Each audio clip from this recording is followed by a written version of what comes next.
억만장자의 제국이 무너지고 있을 때였다. 가정부의 12살 난 딸이 법정에 나타나 외쳤다. 제가 변호할 수 있어요. 연방법정의 무거운 침묵을 깨고 모두가 예상치 못한 목소리가 울려 퍼졌다. 제가 변호할 수 있어요. 모든 시선이 그 목소리를 향해 일제히 돌아갔다.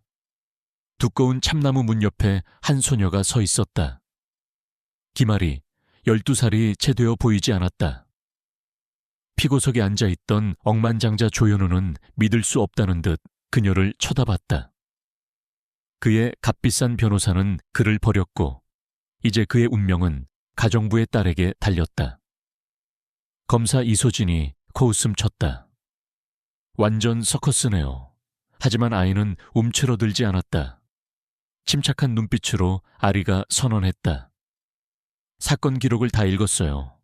지금 엉뚱한 전장에서 싸우고 계십니다. 법정은 다시 정적이 흘렀다.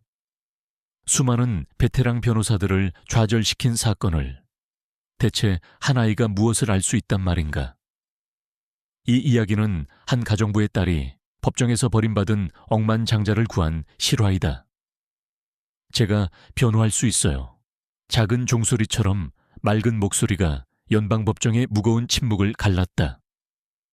모든 이의 고개가 돌아갔고 불가능해 보이는 선언을 한 사람을 찾기 위해 모두의 시선이 움직였다. 가장 뒤쪽 두꺼운 참나무 문 옆에 서 있는 소녀는 마치 현장 학습을 가다 길을 잘못 든 것처럼 보였다. 금발머리는 심플한 포니테일로 묶여 있었고 낡은 분홍색 배낭의 끈을 가슴에 꼭 쥔 채였다. 12살이 넘지 않은 것이 분명했다. 피고석에 앉아있던 억만장자 사업가 조현우는 그녀를 멍하니 바라보았다. 그날의 재앙으로 이미 창백해진 그의 얼굴은 불신과 분노로 일그러졌다. 그의 방패가 되어주기로 했던 값비싼 변호사는 그저 나타나지 않았다. 소문에 의하면 그는 두둑한 착수금을 챙겨 해외로 도피했고 조현우는 회사의 모든 것을 잃고 자유까지 빼앗길 위기에 처해 있었다. 기자석에서 조소가 터져 나왔다. 그 웃음은 점점 더 커졌고 넓은 법정을 잔인한 조롱소리로 채웠다. 누구야? 누군가 속삭였다. 선희 씨 딸이래. 다른 목소리가 답했다. 청소부 딸이라고. 웃음소리가 더 커졌다.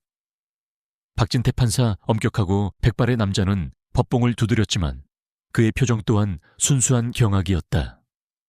조용, 법정 내에서 질서를 지켜주십시오. 조현우는 얼굴을 두 손에 파묻었다. 이것으로 모든 게 끝이었다. 거창한 끝이 아니라 조롱거리로 끝나는 것이었다. 이 나라 최고의 법조인들을 씹어삼킨 사건에서 한 아이가 그를 변호하겠다고 나선 것이다. 그러나 소녀는 움츠러들지 않았다. 작게 숨을 고른 뒤 한 발 앞으로 내디뎠다. 진지하고 흔들림 없는 푸른 눈동자는 판사를 향해 있었다. 실례합니다, 아가씨. 박 판사는 믿을 수 없다는 목소리로 말했다. 무슨 말 했습니까? 예, 재판장님. 그녀는 작은 목소리지만 단호하게 말했다. 제가 조현우 씨를 변호할 수 있다고 말씀드렸습니다. 검사 이소진 날카로운 인상의 여성은 의자 끄는 소리를 요란하게 내며 벌떡 일어섰다. 이해 있습니다, 재판장님. 이건 명백한 서커스입니다. 변호인 측이 이 법정을 조롱하고 있습니다. 아닙니다. 소녀는 이 검색에 시선을 돌리며 말했다. 이 단순하고 직설적인 반박에 검사는 당황한 듯했다. 조현우는 드디어 고개를 들었다. 그의 눈은 굴욕감으로 이글거렸다. 너, 그는 낮게 으르렁거리는 목소리로 방 전체에 울리도록 말했다. 인형이나 가지고 놀 집으로 가야지. 감히 연방법정에 서 있어. 당장 내보내. 더 큰 웃음이 터져 나왔다. 뒤에 있던 누군가가 중얼거렸다. 다음엔 청소부가 최종 변론하겠네. 하지만 박 판사는 손을 들었다. 사법적 분노보다 호기심이 앞선 듯 그는 안경 너머로 문 옆에 작은 인물을 꿰뚫어보며 몸을 앞으로 숙였다. 이름이 뭐니 얘야? 김아리입니다, 재판장님. 사람들은 저를 아리라고 불러요. 그렇구나, 아리야. 판사는 희미한 믿을 수 없는 미소를 지으며 말을 이었다. 수십억 원대 사기 사건에서 네가 이 사람을 변호할 수 있다고 생각하는 이유가 뭐니? 사건 기록을 다 읽었어요, 재판장님. 그녀는 간단하게 말했다. 조현우 씨의 옛 변호사가 저택의 재활용 쓰레기통에 버린 거요. 저희 엄마 김선희 씨가 가사 도우미인데 제가 그걸 발견했어요. 이소진 검사는 코웃음 쳤다. 애가 기록을 읽었대. 재판장님, 이건 모두의 시간을 낭비하는 겁니다. 그런데 아리야, 그 파일들을 보고 뭘 느꼈니? 판사는 검사를 무시하고 물었다. 아리의 표정이 진지해졌다. 지금 엉뚱한 전장에서 싸우고 계신 것 같아요. 그녀는 말했다. 법정은 다시 침묵에 잠겼다. 아이의 입에서 나온 낯선 표현이 모두의 주의를 끌었다. 엉뚱한 전장이라니. 박 판사는 마이크에 더 가까이 다가서며 반복했다. 예, 재판장님. 저희 할아버지가 김장호 장군이었어요. 군대에선 철의 장군이라고 불렸죠. 엄마가 일할 때 할아버지 오디오북을 늘 들으세요. 할아버지는 항상 그러셨어요. 저기 싸우고 싶어 하는 전투를 절대 싸우지 마라. 그들이 생각지도 못한 전투를 찾아라. 기자석에서 몇몇 사람들이 웅성거렸다. 김장호 장군의 이름은 아직도 특정 계층에서는 무게를 가지고 있었다. 전설적인 전략가, 전쟁 영웅이셨어요. 아리는 목소리에 자신감을 얻어 계속 말했다. 이소진 검사님은 타이탄 그룹과의 마지막 계약건으로 조현우 씨를 공격하고 있어요. 서명을 위조했다고 주장하시죠. 그게 주요 전투예요. 하지만 전쟁은 그 이전에 이미 끝났습니다. 보급선에서 끝난 거예요. 아리를 당장 내보내라고 요구하려던 조현우는 천천히 손을 내렸다. 그는 그녀를 처음으로 제대로 바라보았다. 보급선이라니 무슨 뜻이지? 판사는 이제 모든 조롱을 거두고 진심으로 궁금해하며 물었다. 이메일 서버 기록이요, 재판장님. 아리는 배낭의 무게를 바꾸며 말했다. 조현우 씨의 비서였던 최민재라는 사람의 지출 보고서예요. 계약이 체결되기 6개월 전부터 최민재는 타이탄 그룹 사람과 계속 만났어요. 식사비를 청구했지만 위치가 타이탄 본사 바로 옆이었어요. 커피를 사주고 정보를 흘린 겁니다. 내부에서부터 방어를 약화시킨 건 그 사람이에요. 위조된 서명은 첫 번째 총성이 아니었어요. 이미 포위된 사람에게 마지막으로 발사된 총알이었죠. 법정은 충격에 휩싸였다. 이소진 검사의 턱은 굳어 있었다. 그녀는 급하게 노트를 확인했다. 그녀의 눈에 불확실성이 스쳐 지나갔다. 수천 페이지에 달하는 증거 서류 속에 묻혀있던 작은 세부 사항이었다. 그녀 사건의 핵심이 아닌 그저 배경 소음이었다. 판사는 길고 조용한 순간 동안 아리를 응시했다. 웃음소리는 사라졌고 조롱도 멈췄다. 그 자리를 채운 것은 무겁고 불확실한 존경심이었다. 그는 버림받고 궁지에 몰린 조현우를 바라보았다. 순간 당황한 검사를 바라보았고 군사 전략의 언어로 기업 사기에 대해 이야기하는 법정 뒤편의 작은 소녀를 바라보았다. 이 검사, 판사는 마침내 입을 열었다. 조현우 씨의 변호인이 나타나지 않았고 현재 그는 변호인 없이 어려운 상황에 처해 있습니다. 저는 이 재판의 연기를 허가할 생각입니다. 그는 잠시 멈췄다가 책상 위 펜을 두드렸다. 그러나 제 엄격한 감독회, 그리고 이 예비 심리에 한해서만 김아리 양이 조현우 씨를 변호하도록 허락하겠습니다. 재판장님, 이소진 검사는 기겁하며 외쳤다. 제 결정은 최종입니다. 박 판사는 단호하게 말했다. 조현우 씨, 이 아이, 김아리 양을 임시 변호인으로 허락하겠습니까? 조현우는 판사와 작은 소녀를 번갈아 보았다. 그는 마치 물에 빠진 사람에게 아기용 튜브를 던져준 느낌이었다. 터무니없고 굴욕적이었다. 하지만 그를 적극적으로 가라앉히려 하지 않는 유일한 존재이기도 했다. 그는 아리를 바라보았다. 그녀의 맑고 흔들림 없는 눈빛을. 그는 천천히 패배한 듯 고개를 끄덕였다. 좋아요. 그는 목이 잠긴 목소리로 말했다. 이 아이가 말하게 해주세요. 아리는 앞으로 걸어갔다. 그녀의 작은 운동화는 윤이 나는 바닥에 아무 소리도 내지 않았다. 텅 빈 변호사 의자를 지나 조현우 옆에 섰다.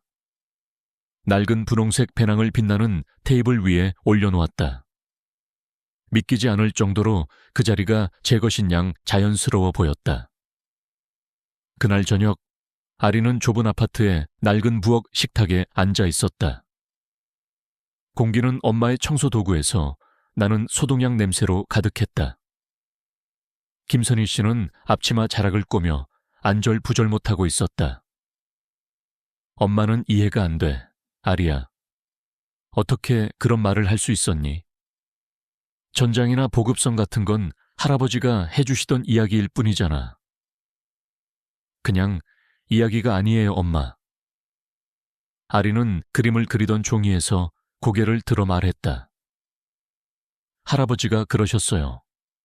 전략은 세상을 보는 방식이야. 패턴에 관한 것이지. 이 사건은 큰 패턴이에요. 모두가 중간에 지저분한 부분만 보고 있지만 저는 가장자리를 보고 있는 거예요. 선희 씨는 발을 멈추고 딸의 맞은편 의자에 주저앉았다. 그녀의 얼굴은 걱정으로 창백했다. 매주 늘어나는 것만 같았던 의료비 청구서가 종이산을 이루어 카운터 위에 쌓여 있었다. 남편이자 아리의 아버지는 2년 전 오랜 투병 끝에 세상을 떠났다. 그로 인해 저축한 돈은 모두 사라졌고 빚은 마치 종신형처럼 그들을 짓눌렀다. 조현우 씨의 저택에서 일하는 것이 그들이 버틸 수 있는 유일한 수단이었다. 조현우 씨가 너를 무슨 유령이라도 본 것처럼 보더라. 선희 씨가 중얼거렸다. 처음엔 화를 내다가 그 다음엔 모르겠어. 혼란스러워 보였어. 아리가 말했다. 저는 그가 무섭지 않아요. 그는 그저 공영에 처한 사람일 뿐이에요. 하지만 아가, 그를 고소한 사람들은 위험한 사람들이야. 타이탄 그룹은. 조현우 씨도 그곳의 CEO, 조민호를 뱀이라고 늘 말했어. 할아버지가 그러셨어요. 뱀을 두려워하지 마라. 아리는 그림에서 눈을 떼지 않고 대답했다. 그냥 뱀이 어디를 칠지 배우고 그 자리에 서 있지 않으면 돼요. 아리의 그림은 낙서가 아니었다. 그것은 지도였다. 그녀는 주요 인물들을 다른 색깔의 동그라미로 그렸다. 조현우는 파란색, 조민호는 빨간색. 그녀는 그들 사이에 선을 긋고 계약, 언론, 증인이라고 적었다. 그리고 옆에 작은 회색 동그라미를 그렸다.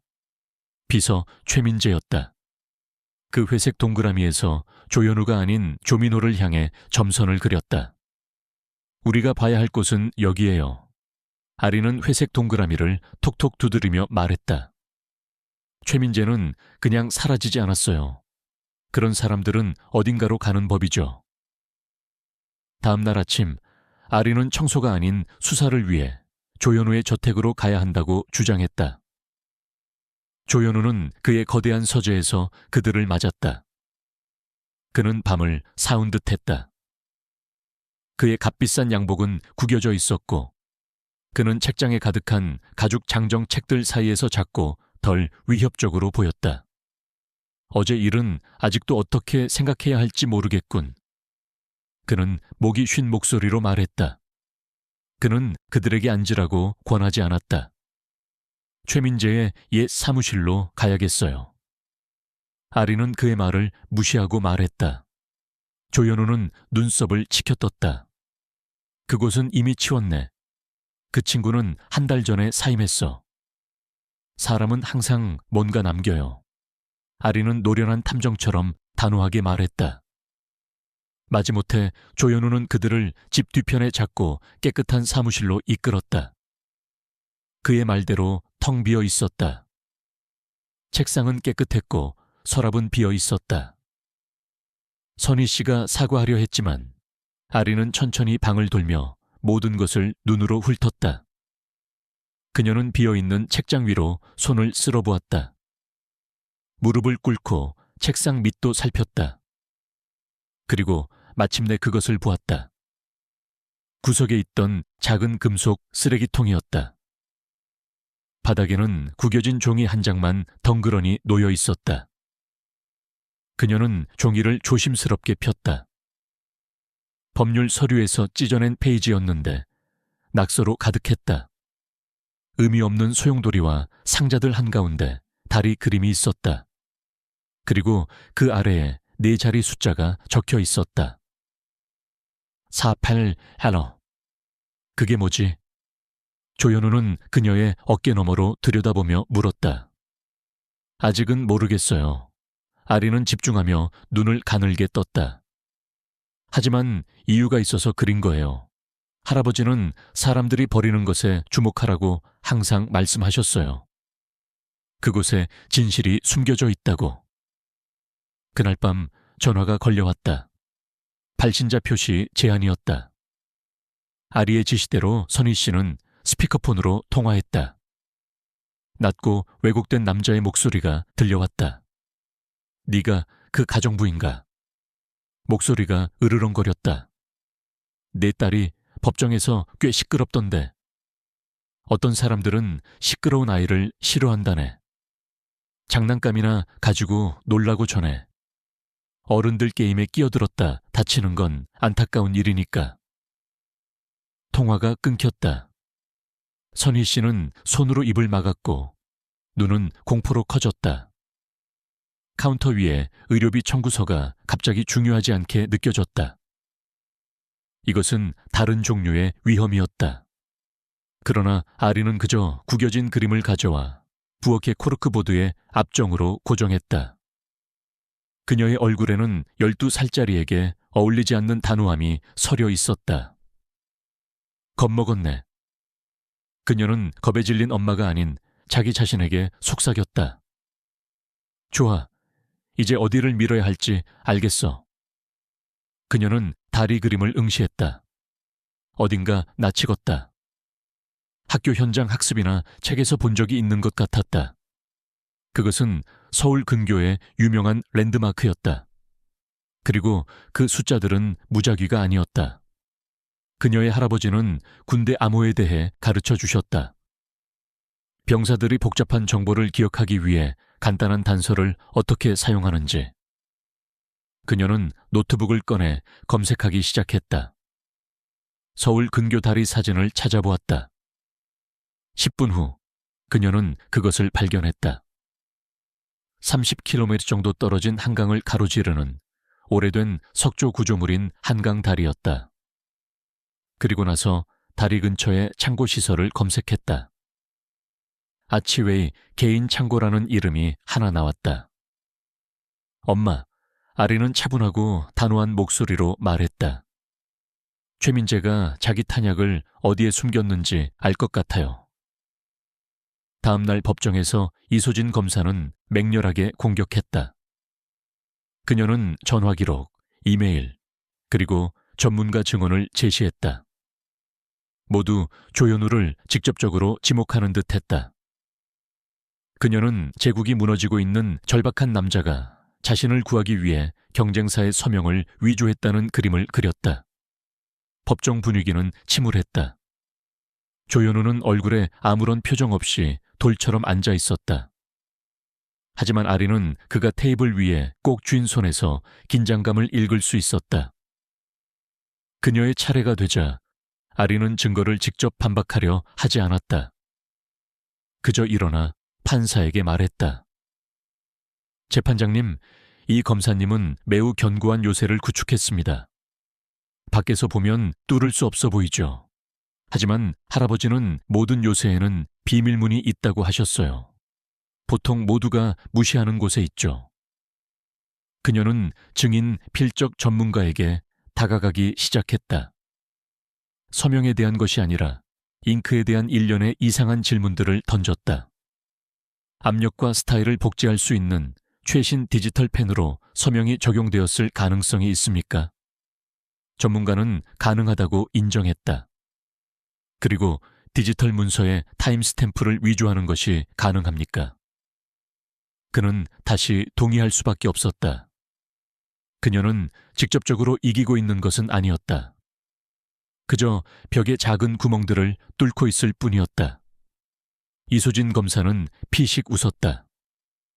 재판장님, 아리는 판사에게 몸을 돌리며 말했다. 검찰의 사건은 단 하나의 문서에 기반하고 있습니다. 우리가 믿기에 이 문서는 시선을 분산시키기 위해 만들어진 것입니다. 모두가 올바른 곳을 보지 못하도록 하는 시끄러운 소음이죠. 그럼 올바른 곳은 어디인가? 김아리 양. 박 판사는 읽을 수 없는 표정으로 물었다. 아리는 심호흡을 했다. 여기서 30km 떨어진 창고시설 487호입니다. 저는 진짜 전쟁이 그곳에서 계획되었다고 믿습니다. 이소진 검사는 폭소를 터뜨렸다. 창고란요? 이게 변론이라고요? 재판장님, 이 모든 주장을 기각해 주십시오. 순전히 허풍입니다. 판사는 아리에게 시선을 주었다. 그의 눈은 사려 깊어 보였다. 이 이론을 뒷받침할 증거가 있습니까? 아직은 없습니다, 재판장님. 하지만 곧 있을 겁니다. 아리는 인정했다. 판사는 아리에게서 검사로, 그리고 말없이 굳은 얼굴에 억만장자로 시선을 옮겼다. 법정은 24시간 동안 휴정하겠습니다. 그는 법봉을 두드리며 선언했다. 그리고 아치웨이 개인 창고 시설에 481호에 대한 수색영장을 발부합니다. 김아리 양의 허풍이 현실에 기반을 두고 있는지 보게 될 겁니다. 법정을 나서면서 조현우는 아리 옆을 걸었다. 그는 오랫동안 말이 없었다. 마침내 대리석 계단에 이르러 멈춰 서서 그녀를 내려다보았다. 네 할아버지는, 그는 조용한 목소리로 말했다. 정말 대단한 분이셨나 보군. 그랬어요. 아리는 말했다.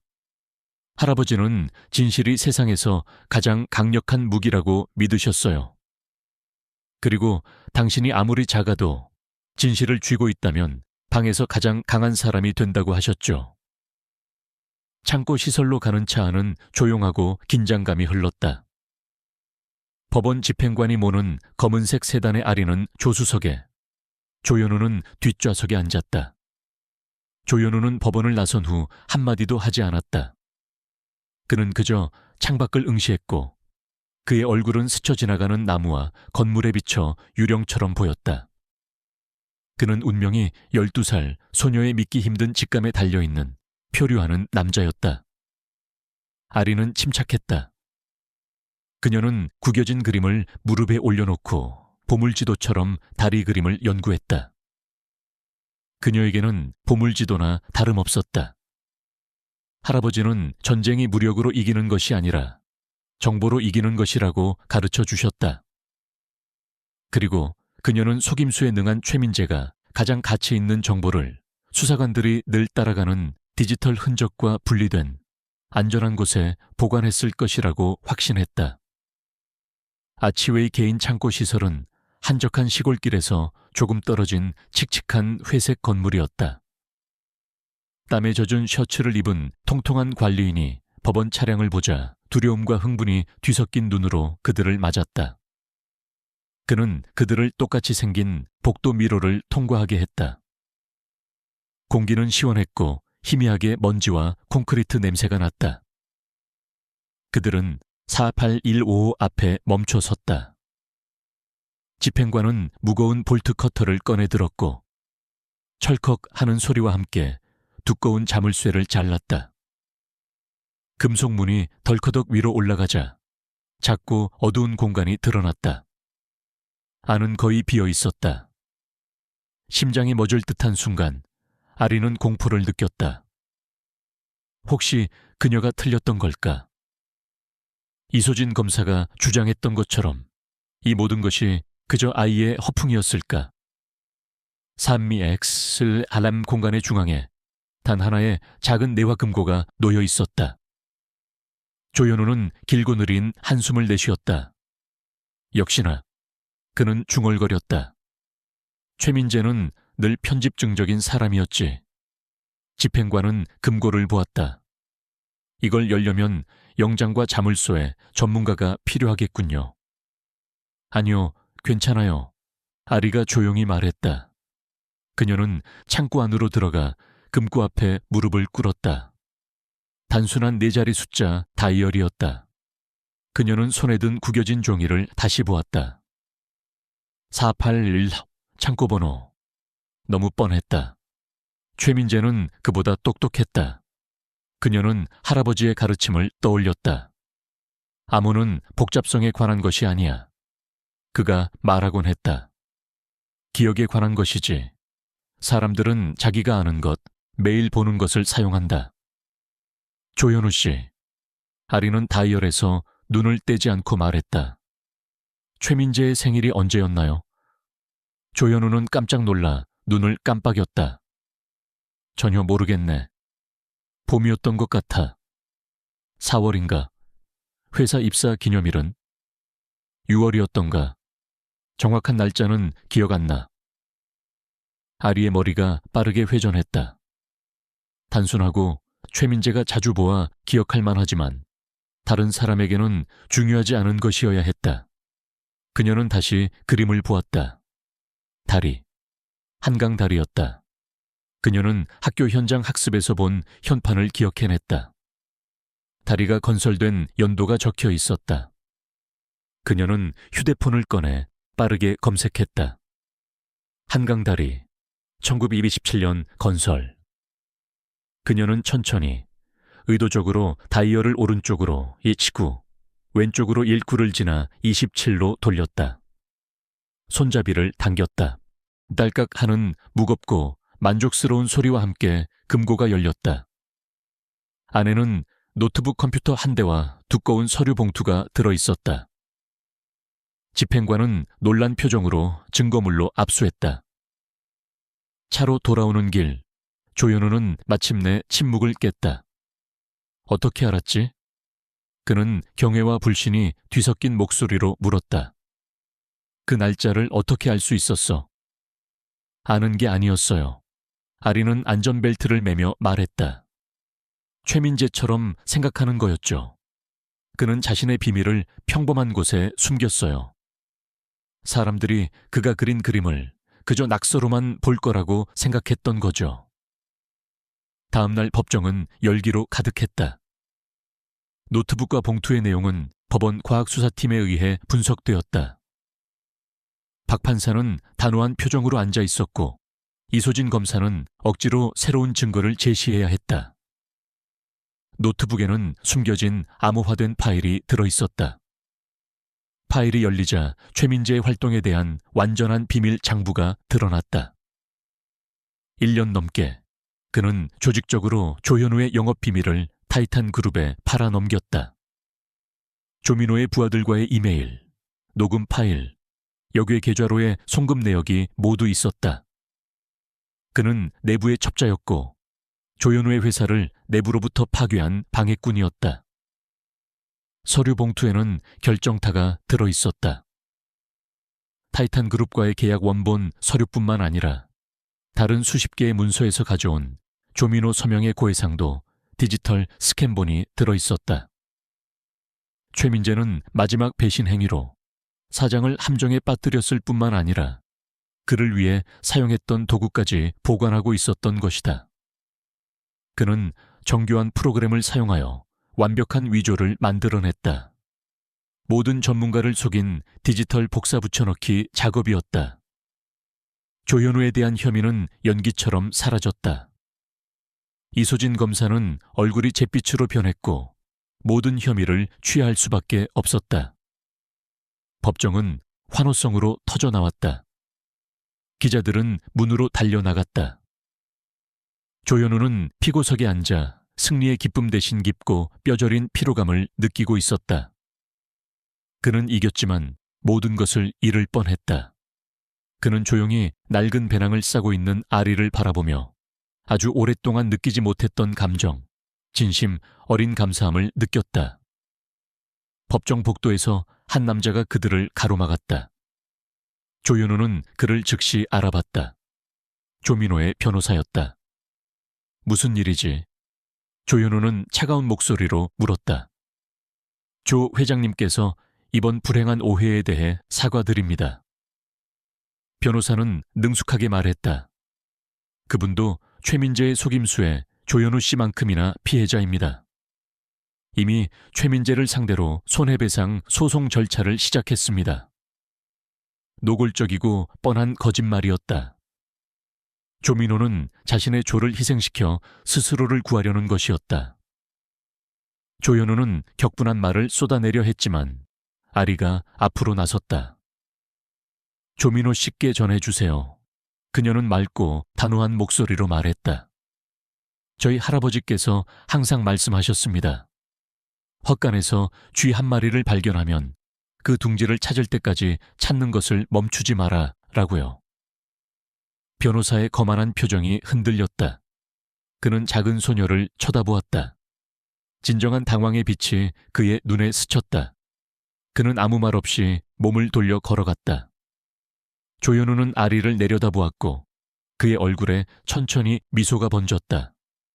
그녀가 본 그의 첫 진정한 미소였다. 네 할아버지와 나는 아주 잘 통했을 것 같구나. 그가 말했다. 그날 저녁 조현우는 아리와 그녀의 엄마를 직접 집까지 데려다 주겠다고 고집했다. 그의 빛나는 검은 벤틀리는 그들의 소박한 아파트 건물 앞에 멈춰 섰다. 마치 외계 행성에 착륙한 우주선 같았다. 선희 씨. 그는 조수석에 앉은 아리의 엄마에게 몸을 돌려 말했다. 내가 당신과 당신 딸에게 평생 갚아도 모자랄 빚을 졌습니다. 의료비 빚에 대해 알고 있습니다. 제가 전액 갚아드릴 생각입니다. 선희 씨는 안도와 믿기지 않는 감정에 눈물을 쏟아냈다. 조 회장님, 저는 뭐라 말씀드려야 할지 아무 말도 하지 않아도 됩니다. 그가 부드럽게 말했다. 그리고 아리, 그는 뒷좌석으로 몸을 돌렸다. 너에게 제안할 게 있어.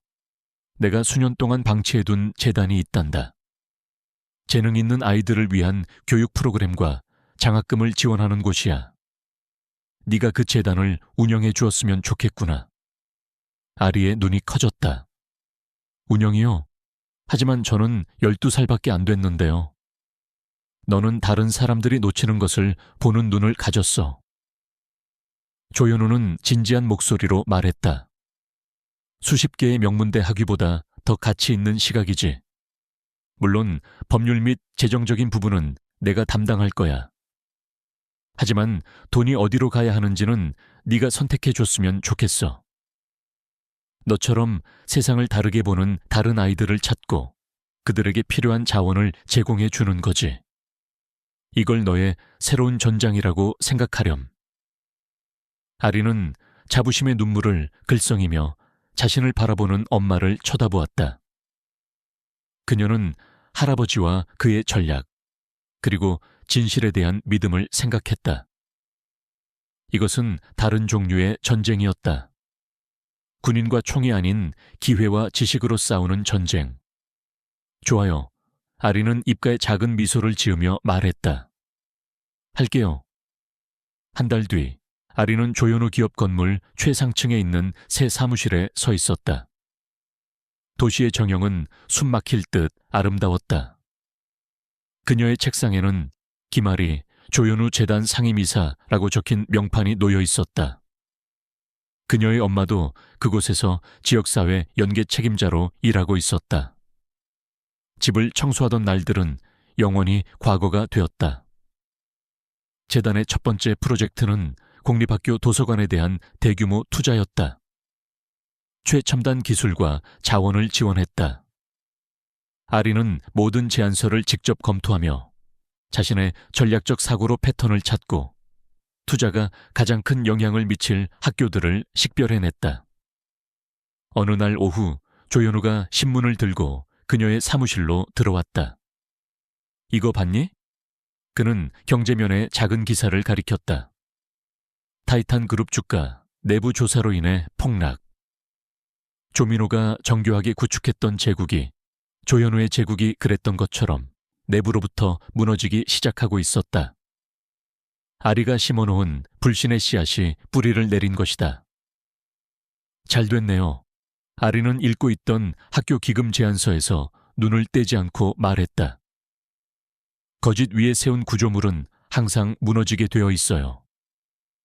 조현우는 잠시 동안 그녀를 지켜보았다. 자신을 구한 이 비범한 아이를. 그는 유리성 안에 갇힌 왕이었고 그녀는 그에게 던져지는 돌을 막아주었을 뿐만 아니라 더 강한 것으로 다시 짓는 방법을 보여주었다. 있잖아. 그가 사려 깊게 말했다. 최민재는 결국 찾았어. 범죄인 인도 조약이 없는 작은 나라에 숨어 있었지. 하지만 그가 훔친 돈은 사라졌더군. 역외 은행 계좌는 완전히 비어 있었어. 아리는 마침내 고개를 들었고 희미하고 모든 것을 아는 듯한 미소가 그녀의 얼굴에 번졌다. 할아버지는 승리에서 가장 중요한 부분은 적의 자원을 확보하는 것이라고 항상 말씀하셨어요. 조현우의 눈이 놀라움에 커졌다. 그는 집행관이 가져가기 전 아리가 잠깐 동안 노트북을 가지고 있었던 순간을 기억해냈다. 그는 그녀가 증거를 찾고 있었다고만 생각했다. 하지만 그녀는 그 이상을 하고 있었다. 그녀는 은행 계좌 정보를 보았고 몇 번의 키 조작으로 적을 물리쳤을 뿐만 아니라 그 자금까지 고갈시켰다. 훔친 수십억 원을 익명의 국제구호기금으로 빼돌린 것이다. 그녀는 단순히 전투에서 이긴 것이 아니었다. 그녀는 전쟁에서 이긴 것이었다. 그리고 그녀가 싸우고 있다는 것을 아무도 몰랐을 정도로 조용하고 완벽하게 해냈다. 그는 다시 자신의 일에 몰두하여 미래를 만들어가고 있는 금발의 작은 소녀를 바라보았다. 그는 그저 가정부의 딸에게 구원받은 것이 아니라는 것을 깨달았다. 그는 철의 장군 김장호 장군의 합당한 후계자에게 구원받은 것이었다. 그리고 그녀의 작전은 이제 막 시작되었을 뿐이었다. 6개월이 흘렀다. 아리의 비정통적인 리더십 아래 조현우 재단은 도시의 조용한 힘이 되었다. 단순히 수표를 발행하는 것이 아니었다. 그것은 작전을 수행하는 것이었다. 아리는 모든 기금 신청, 모든 장학금 요청을 작은 전장처럼 다루었다. 그녀는 장군처럼 정확하게 자원을 배치했다. 가장 큰 잠재적 영향을 미칠 영역, 즉 그녀가 전략적 지렛대라고 부르는 지점에 집중했다. 그녀의 사무실은 재단의 작전실이 되었다. 한쪽 벽은 다채로운 핀으로 표시된 거대한 도시 지도로 덮여 있었다. 빨간 핀은 기금 부족 학교, 파란 핀은 커뮤니티 센터와 고범죄 지역, 노란 핀은 의료비 빚으로 고통받는 가정을 나타냈다. 그녀는 그들을 그저 동정받아야 할 문제로 보는 대신 다시 찾아와야 할 영토로 보았다. 조현우는 자신이 활력을 되찾는 것을 발견했다. 수년간 살벌한 기업 인수세계를 헤쳐온 그는 아리가 추구하는 자선 활동이 짜릿하게 느껴졌다. 그는 그녀의 보급 담당자였다. 자원을 확보하고 관료주의를 헤쳐나가며 처음에는 12살짜리에게 지시를 받는 것을 회의적으로 생각했던 이사회와 마찰을 조율했다. 이사회가 새로운 기본 원칙 지원금에 대해 걱정이 많아. 조현우는 어느 날 아침 그녀의 사무실로 걸어 들어오며 말했다. 그는 한 이사회 구성원의 단호한 어조의 이메일이 담긴 태블릿을 들고 있었다. 가정에게 직접 제한 없는 기금을 주는 게 재정적으로 무책임하다고 생각하네. 아리는 놀이터 설계도를 검토하고 있었다. 할아버지가 그러셨다고 전해주세요. 위원회로는 전쟁에서 이길 수 없다라고요. 그녀는 고개를 들지 않고 말했다. 그리고 사람들은 재정적 부채가 아니라고 전하세요. 그들은 최전방의 병사들이라고요. 병사들에게 필요한 보급품을 주지 않으면 전체 군대가 무너지는 법이에요. 기본 원칙, 지원금은 아리의 최신 계획이었다.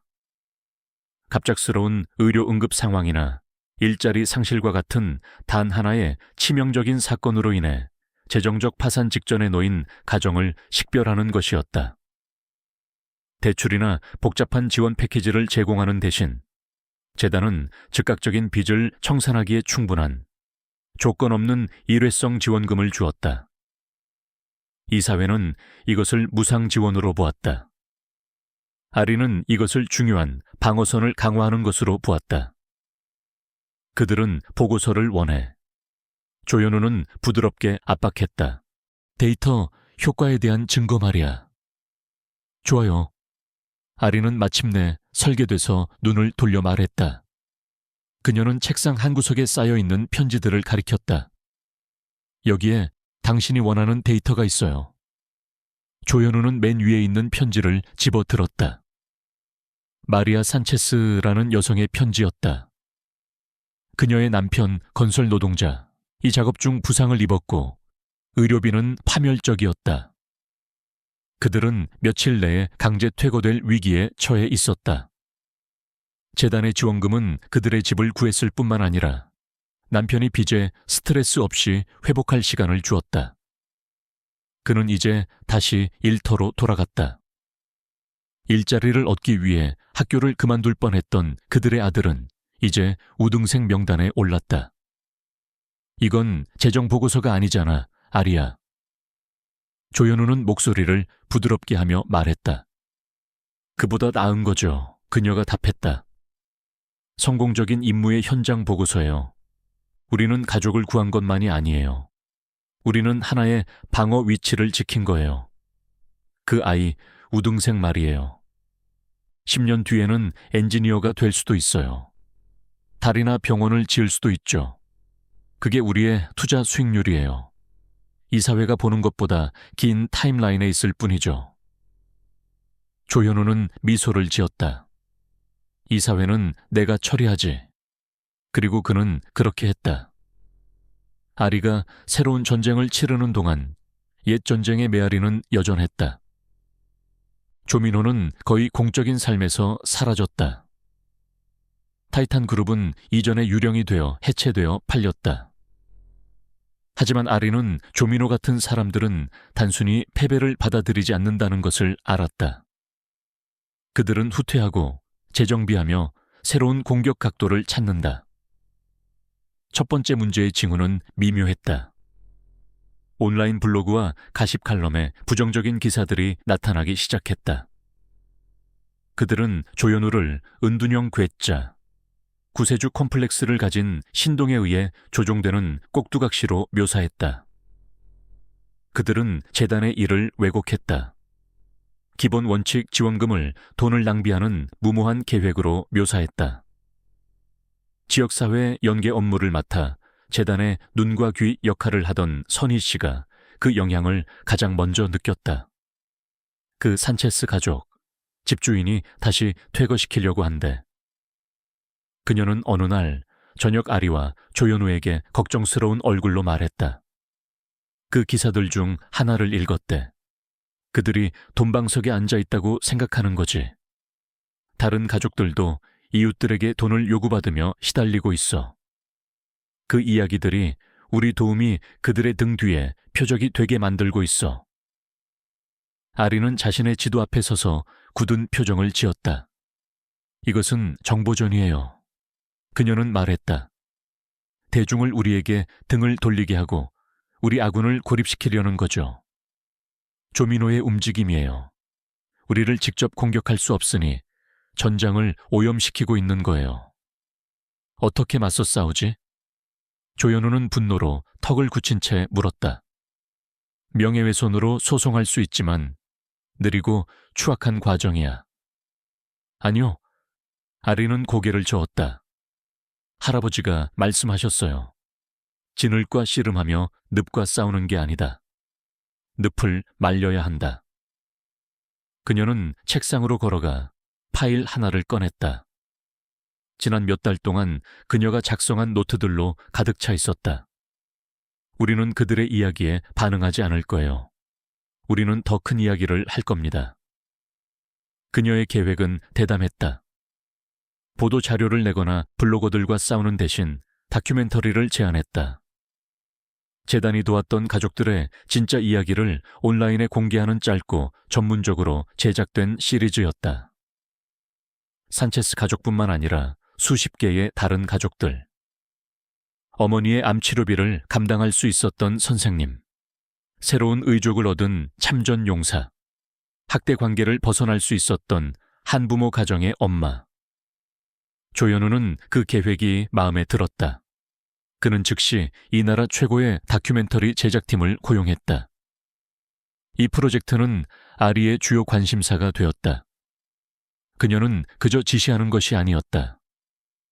그녀는 인터뷰를 하고 장소를 물색하며 서사를 만들어 나갔다.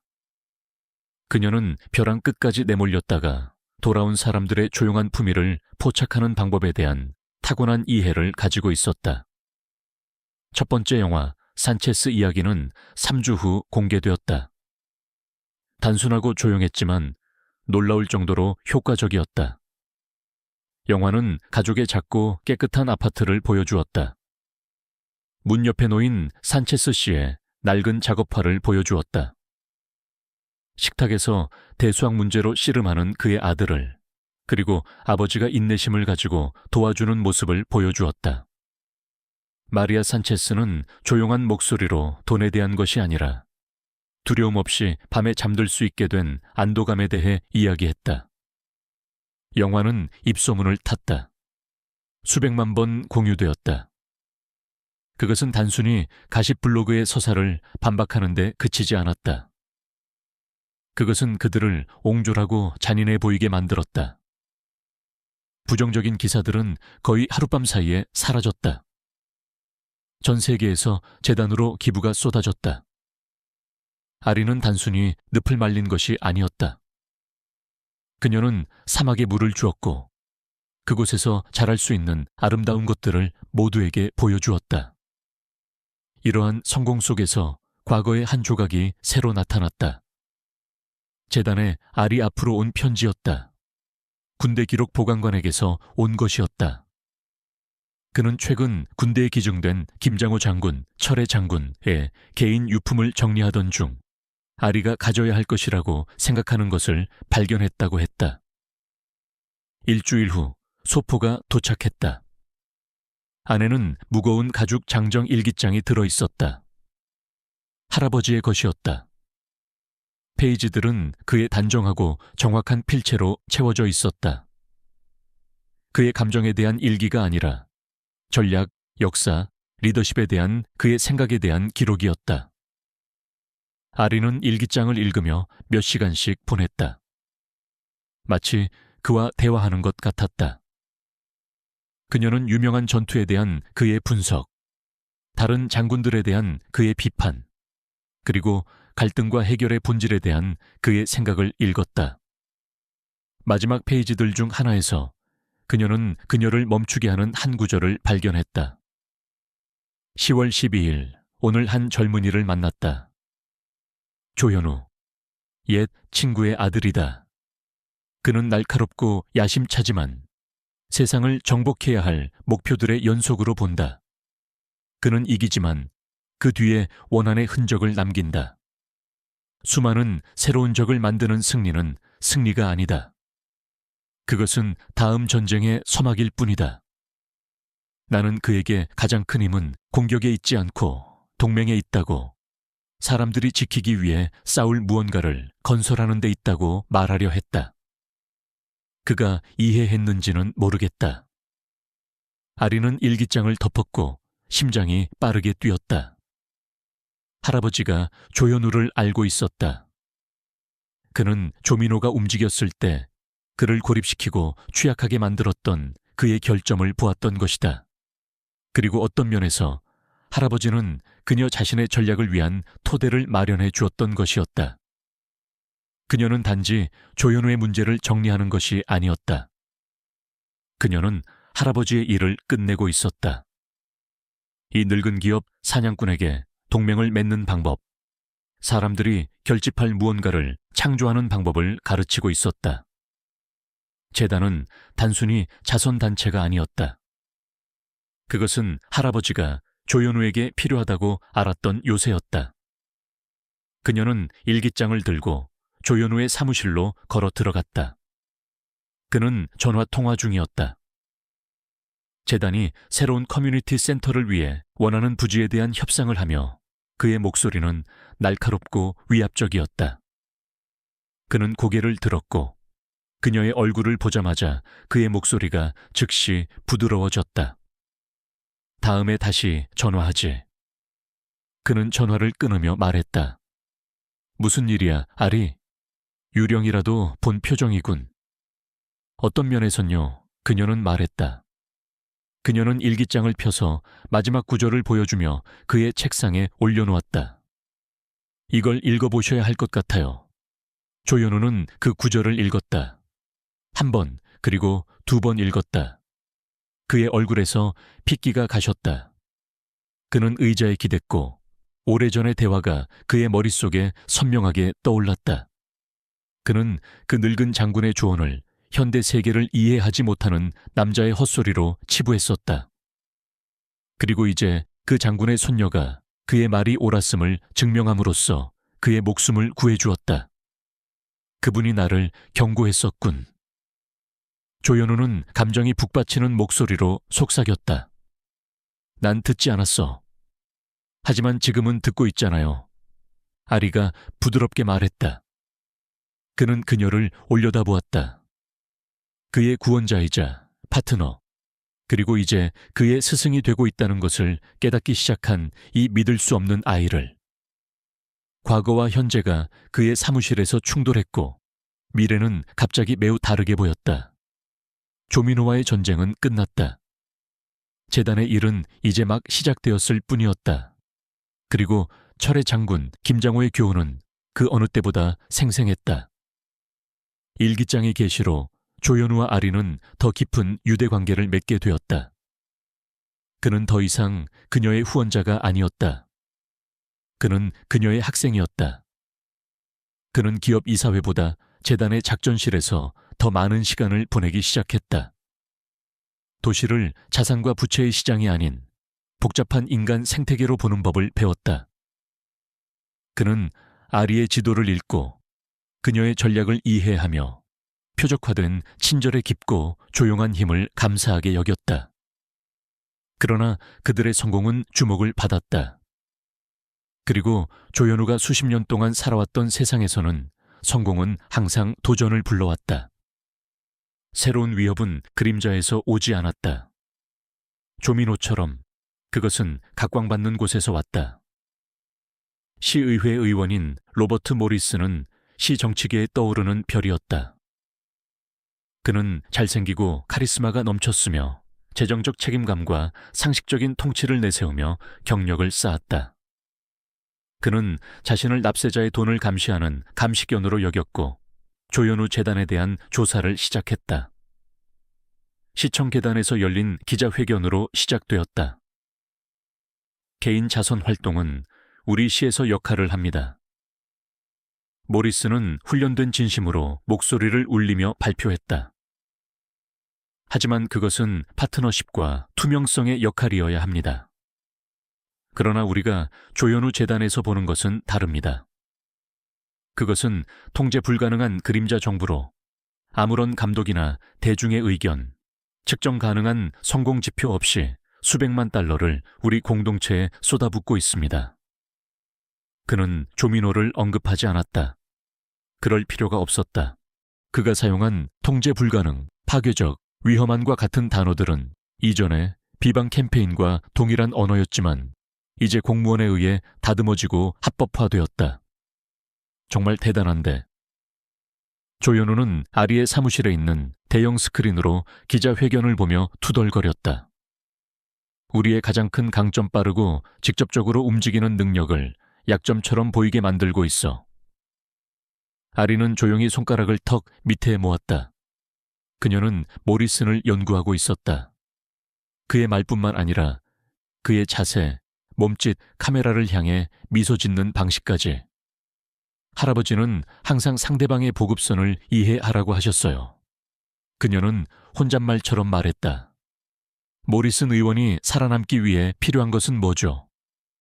표. 조현우가 즉시 대답했다. 후원자, 언론의 관심. 그는 정치인이야. 언론의 관심은 얻고 있네요. 아리가 지적했다. 그러니 그의 표와 후원자를 봐야 해요. 그녀는 컴퓨터로 가서 파고들기 시작했다.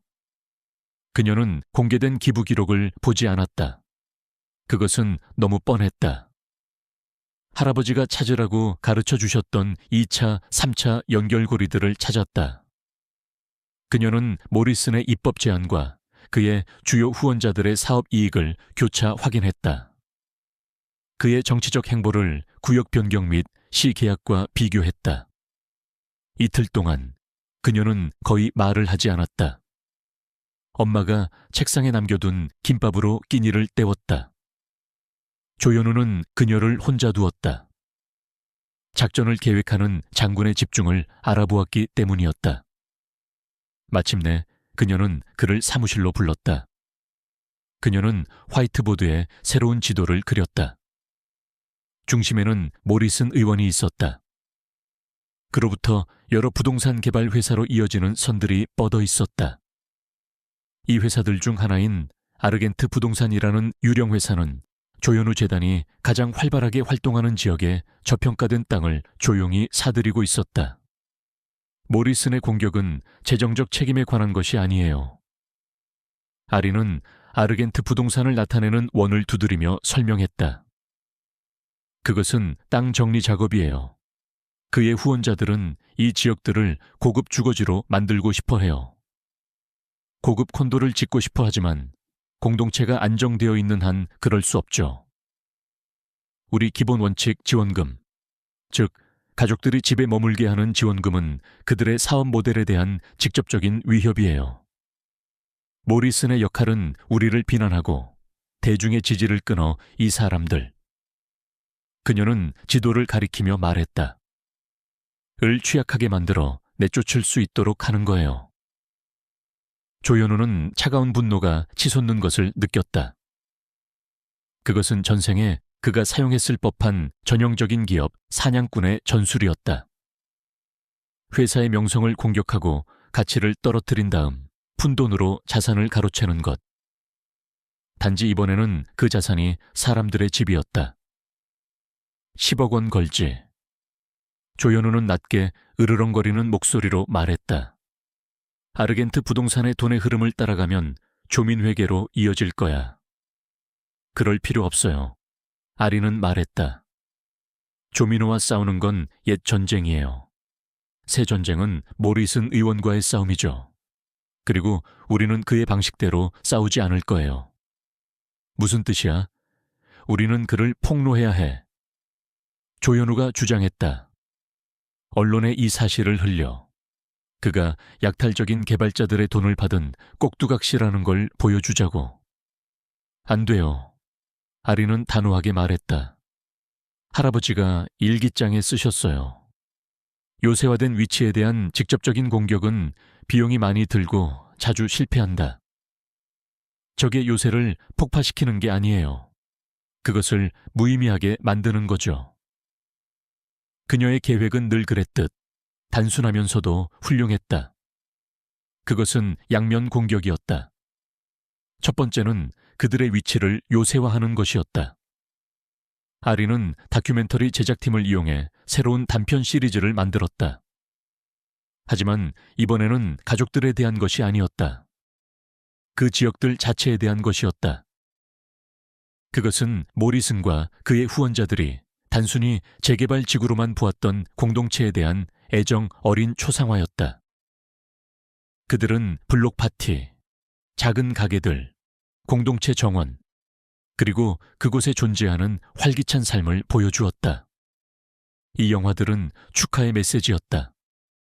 이것들은 철거가 필요한 쇠퇴한 지역이 아니라 지킬 가치가 있는 살아있는 공동체라는 강력한 선언이었다. 두 번째는 방역이었다. 그것은 너무 대담한 아이디어라 조현우조차 처음에는 놀랐다. 우리는 모리슨 의원과 협력할 거예요. 아리가 발표했다. 조현우는 그녀를 멍하니 쳐다보았다. 뭐라고? 방금 우리를 파괴하려 하는 사람과 협력하자고 한 거야. 맞아요. 아리는 눈에 빛을 내며 말했다. 우리는 재정적 책임에 대한 그의 헌신을 공개적으로 칭찬할 거예요. 더 많은 감독이 있어야 한다는 것에 동의하고 그 다음 새로운 독립적인 지역사회 투자위원회 설립을 제안할 겁니다. 그녀는 세부 사항을 설명했다. 위원회는 모리슨이 목표로 삼았던 지역의 주민, 지역 사업가, 금융 전문가들로 구성될 것이다. 조현우 재단이 수백만 달러의 초기 자금을 지원하겠지만 위원회는 자금 사용에 대한 완전한 자율권을 갖게 될 것이다. 그들은 프로젝트를 승인하고 제안서를 검토하며 돈이 공동체 내부를 강화하는 데 직접적으로 사용되도록 할 것이다. 그리고 아리는 마지막으로 눈부신 한수를 두며 말했다. 우리는 모리슨 의원에게 이 새로운 위원회의 선정위원회 공동의장을 맡아달라고 요청할 거예요. 우리는 그가 그 위원회 설립에 공개적으로 참여하도록 강제할 겁니다. 조현우는 웃기 시작했다. 그 순수하고 아름다운 전략적 천재성에 숨이 막힐 지경이었다. 그것은 선의로 만들어진 덫이었다. 만약 모리슨이 거절한다면 그는 위선을 부리는 사람처럼 보일 것이다. 감독에 대해 이야기했지만 감독이 제공되자 도망가는 사람으로. 만약 그가 받아들인다면 그는 자신의 후원자들이 목표를 달성하는 것을 영구적으로 막을 구조를 만드는 것을 도와야 할 것이다. 그는 자신의 패배에 적극적으로 참여하게 될 것이었다. 그들은 작전을 시작했다. 지역사회 영화들을 공개했고 지역 주민들의 자부심과 지지를 이끌어냈다. 그리고 그들은 기자회견을 열어 지역사회 투자위원회 설립 제안을 공식적으로 발표하고 모리슨 의원에게 공개적으로 초청장을 건넸다. 모리슨은 완전히 허를 찔렸다. 기자들이 질문을 외치는 생방송에 갇힌 것이다. 그에게는 선택의 여지가 없었다. 물론입니다. 그는 미소가 굳은 차에 말했다. 참여하게 되어 영광입니다. 전투는 끝났다. 모리슨의 공격은 무력화되었고 그의 힘은 전용되었다. 지역사회위원회는 형성되어 개발자들에 대한 영구적인 방패가 되었고 아르겐트 부동산은 조용히 자신들의 토지를 손해를 보며 팔기 시작했다.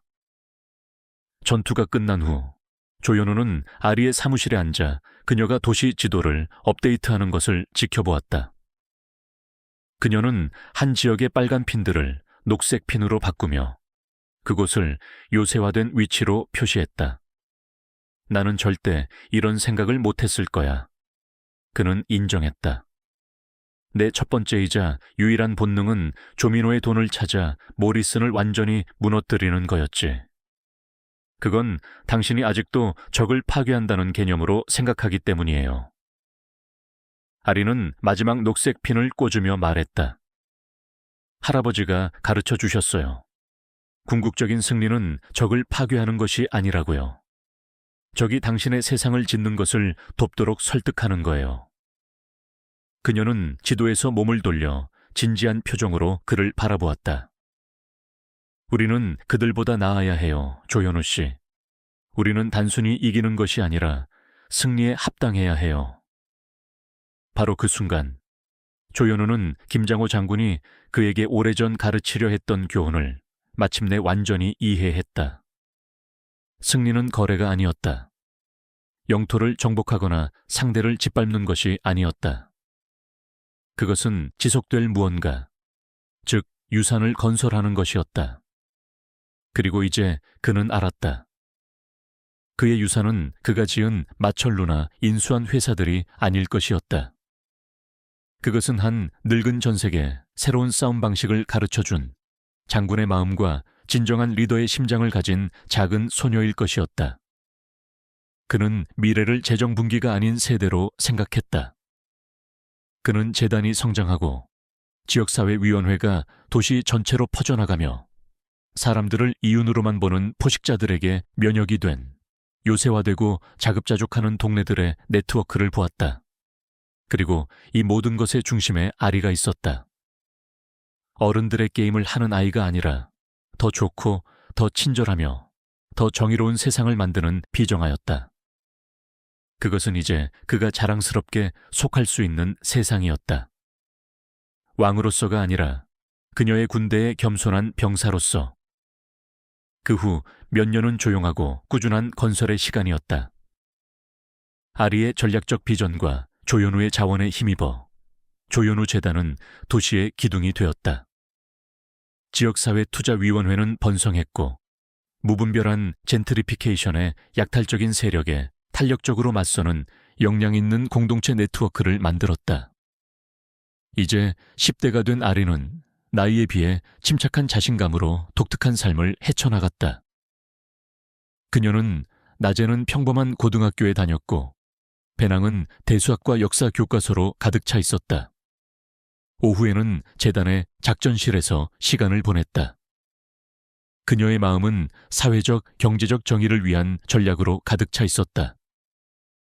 조현우 또한 그의 전체 기업 경력 동안 그를 피해왔던 목적의식을 찾았다. 그는 더 이상 외로운 늑대, 무자비한 사냥꾼이 아니었다. 그는 건설자이자 수호자였다. 그는 적대적 인수에서 느꼈던 것보다 새로운 공공도서관을 위한 지원금을 승인하는 데서 더 큰 만족을 찾았다. 그와 아리는 때려야 뗄 수 없는 팀이 되었다. 나이와 젊음, 경험과 비전에 이상하지만 강력한 파트너십이었다. 그들의 동맹과 그들이 지은 요새에 대한 마지막 시험은 기업 라이벌이나 부패한 정치인이 아닌 내부로부터 왔다. 국세청으로부터 온 편지였다. 감사는 예상치 못했고 무자비하게 철저했다. 무표정한 감사관 팀이 재단에 들이닥쳐 수년간의 기록을 요구하고 모든 지원금을 의심하며 모든 지출을 철저히 조사했다. 그것은 길거리나 언론에서 싸우는 것이 아닌 세법과 재정 규제에 무미건조한 언어로 싸우는 다른 종류의 공성이었다. 조현우는 격분했다.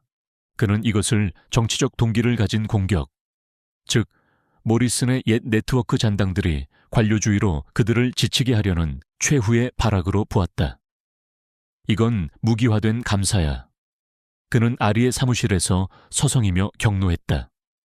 그들은 우리를 몇 년 동안 서류 작업으로 묶어둘 거야. 법률 비용으로 우리를 말려 죽이려 할 거라고. 우리는 싸워야 해. 이 나라 최고의 세무 변호사들을 고용할 거야. 필요하다면 대법원까지 갈 거라고. 이제 16살이 된 아리는 침착하게 책상에 앉아 감사 보고서를 검토했다. 그녀는 몇 년 전 조현우의 사기 사건을 처음 분석했을 때와 같은 강렬한 집중력을 보였다. 그들과 싸우는 것은 그들이 예상하는 거예요. 그녀는 조용하지만 단호하게 말했다. 그것은 그들이 준비한 전투예요. 할아버지 말씀 기억하죠? 적이 싸우고 싶어하는 전투를 절대 싸우지 마라. 이젠 전장이 아니야, 아리야. 국세청이라고. 조현우는 짜증스럽게 반박했다. 연방감사를 전략으로 이길 순 없어. 왜 못 이겨요? 그녀는 그를 올려다보며 물었다. 이것도 규칙과 패턴, 약점이 있는 시스템일 뿐인데요. 그들은 재정적 불규칙성을 찾고 있어요. 우리가 숨고 방어하고 모호하게 만들기를 기대하고 있죠. 그래서 우리는 그 반대로 할 거예요. 철저한 투명성을 제공할 겁니다. 그녀의 계획은 늘 그렇듯 겉보기에는 단순했다. 그들은 감사에 협조할 뿐만 아니라 한 발 더 나아갈 것을 제안했다. 모든 것을 공개할 것이다. 그들은 악명 높게 꼼꼼하고 타협하지 않는 감사관, 에블린 리드 씨를 초청하여 그들이 도왔던 공동체를 직접 방문하도록 할 것이다. 변호사는 그저 맥1 13 조항의 해석에 대해 논쟁할 겁니다. 아리가 설명했다. 우리는 그들에게 숫자 뒤에 있는 의미를 보여줘야 해요. 그들의 가장 강력한 무기인 조사를 우리 자신의 것으로 만들어야 합니다. 조현우는 깊이 회의적이었지만 그는 아리의 본능을 신뢰하는 법을 배웠다. 그는 동의했다. 날카로운 모서리와 회색 양복으로만 이루어진 듯한 리드 씨는 몇몇 주니어 감사관들과 함께 도착했다. 그녀의 표정은 깊은 의심으로 가득했다. 그녀는 싸움, 즉 법적 이해 제기와 신중하게 준비된 발표를 예상하고 있었다. 대신 아리와 조현우가 직접 그녀를 맞이했다. 저희가 이번 주 일정을 비웠습니다. 아리는 정중하게 말했다. 저희가 투어를 시켜드리고 싶어서요. 그들은 그녀를 빛나는 본사로 데려가지 않았다. 그들은 그녀를 산체스 가족의 동네로 데려갔다. 그들은 재단의 지원금으로 조성된 공동체 정원을 함께 걸었다. 그들은 그녀를 마리아 산체스에게 소개했고 그녀는 아들의 명문대 공대 예비 프로그램 합격에 대해 조용한 자부심으로 이야기했다. 그들은 아리가 만든 지역사회투자위원회 기금으로 지어진 지역보건소의 새 병동으로 그녀를 데려갔다. 주치의는 리드 씨에게 환자 기록을 보여주며 병원이 서비스를 확장한 이후 예방 가능한 질병으로 인한 응급실 방문이 측정 가능하게 감소했음을 증명했다. 그들은 깨끗하고 안전한 거리를 함께 걸었고 작은 가게들은 번창하고 있었으며 도서관은 아이들로 가득 차 있었다. 모든 방문지에서 그들은 해당 재정 데이터를 제공했다. 이것이 지원금입니다. 돈이 어디로 갔고 이것이 그 결과입니다.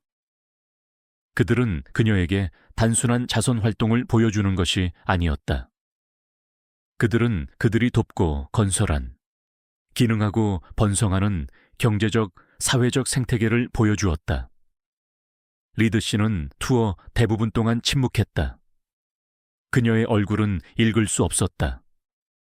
그녀는 날카롭고 핵심적인 질문들을 던졌지만 그녀의 말투는 서서히 바뀌기 시작했다. 의심은 점차 마지못한 호기심으로 대체되었다. 전환점은 셋째 날에 찾아왔다. 그들은 방과 후 프로그램을 운영하는 작은 커뮤니티 센터를 방문했다. 재단이 개입하기 전에는 문을 닫을 위기에 처해 있었다. 안에는 10대 청소년들이 로봇 공학 프로젝트를 하고 있었다. 그들 중 한 명, 소피아라는 이름의 눈이 초롱초롱한 소녀가 리드 씨에게 로봇의 복잡한 배선을 설명하며 흥분해서 손을 움직였다. 다음 달에 주 챔피언십에 나갈 거예요. 소피아는 환하게 웃으며 말했다. 전에는 교과서 살 돈도 없었어요. 이제는 제가 엔지니어가 될 수 있을 것 같아요. 나중에 그들이 떠날 때 리드 씨는 길게 멈춰 섰다. 그녀는 새로 단장된 공원에서 놀고 있는 아이들을 바라보았다. 제 직업은 비영리 단체가 세금 면제 지위를 남용하지 않는지 확인하는 것입니다. 그녀는 그들이 들어본 것 중 가장 부드러운 목소리로 말했다. 저는 예산의 모든 줄에서 사기 가능성을 보도록 훈련받았습니다. 방과 후 프로그램을 위한 지원금을 보면 이사의 리베이트 가능성을 봅니다. 부풀려진 공급업체 송장을 봅니다. 그게 제가 세상을 보도록 훈련받은 방식입니다. 그녀는 아리에게 몸을 돌렸다. 당신은 저에게 다른 것을 보여주었어요. 장부의 자산 측면을 보여주었죠. 어떤 세금 양식에도 나타나지 않는 투자 수익률을 보여주었어요. 감사는 2주 후에 종결되었다. 재단은 어떤 잘못도 없었다. 그녀의 최종 보고서에는 이례적인 표창이 포함되었다. 조현우 재단의 전례 없는 투명성과 지역사회 재투자의 효과적인 모델을 칭찬하는 내용이었다. 전쟁은 끝났다. 그들은 기업 파괴자, 정치 공작권, 관료주의 기계와 같은 모든 종류의 적에 맞서 싸웠고 승리했다. 그들은 상대를 파괴함으로써 이긴 것이 아니었다. 너무 강하고, 너무 진실하며, 너무 투명해서 단순히 공격할 수 없는 무언가를 건설함으로써 이겼다. 몇 주 후 따뜻한 봄날 저녁, 조현우와 아리는 조현우 기업 건물의 옥상, 테라스에 서서 빛나는 도시의 광활한 경치를 내려다보고 있었다. 아래에는 그들이 싸워 얻어낸 동네들의 불빛이 밝게 빛나고 있었다. 네 할아버지는 너를 정말 자랑스러워 하셨을 거야. 조현우는 감정이 북받치는 목소리로 말했다. 그는 김장호 장군의 낡은 가죽 일기장을 들고 있었다. 당신도 자랑스러워 하셨을 거예요. 아리는 그에게 작은 미소를 지으며 답했다. 당신은 마침내 동맹을 맺는 법을 배웠으니까요.